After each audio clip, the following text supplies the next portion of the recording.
বলছি এই শীতে পালং শাকের আগমন বাড়িতে থাকতে থাকতে এই রেসিপিটা ঝটপট করে নাও দেখি। দারুণ টেস্ট হয়, আর কেউ খেয়ে বুঝবেও না রেসিপিটা পালং শাক দিয়ে তোমরা তৈরি করেছো।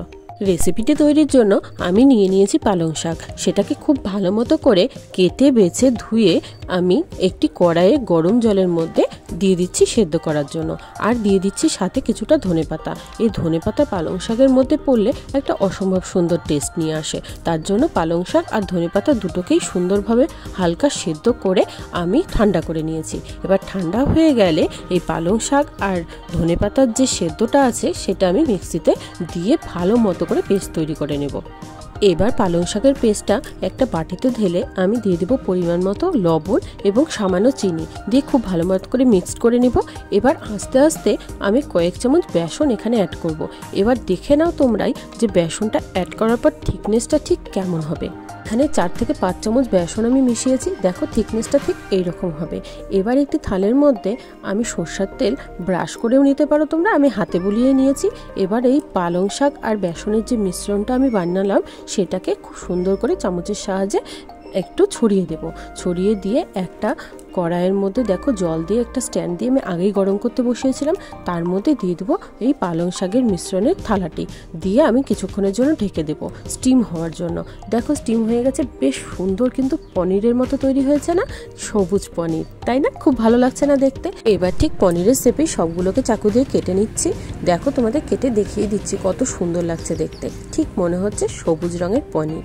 এবার কড়াইয়ের মধ্যে তেল গরম করে নিয়ে মিডিয়াম টু লো আছে সবগুলো পনির আমি কিন্তু ভেজে নেব। ভালো মতো করে কড়া করে ভেজে নিলে এর স্বাদটা কিন্তু খুবই সুন্দর আসবে।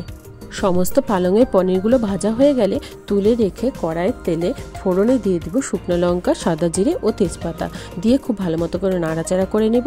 তারপর দিয়ে দেবো একটা বড় সাইজের পেঁয়াজ কুচি। পেঁয়াজ কুচিটা দিয়ে খুব ভালো মতো করে নাড়াচাড়া করে হালকা ভাজা ভাজা করে নেব।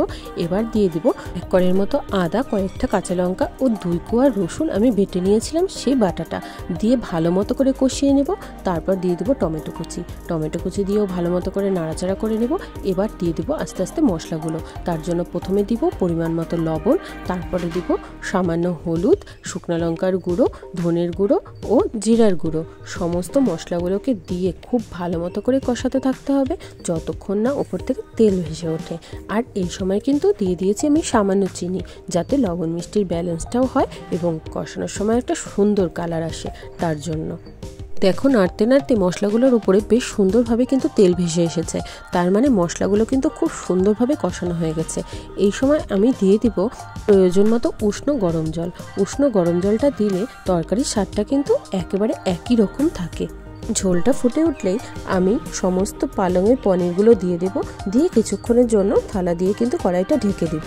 কিছুক্ষণ পর ঢাকনা খুলে আমি দিয়ে দিব সবশেষে কিছুটা ধনেপাতা কুচি। ব্যাস তৈরি হয়ে গেল পালংয়ের পনির।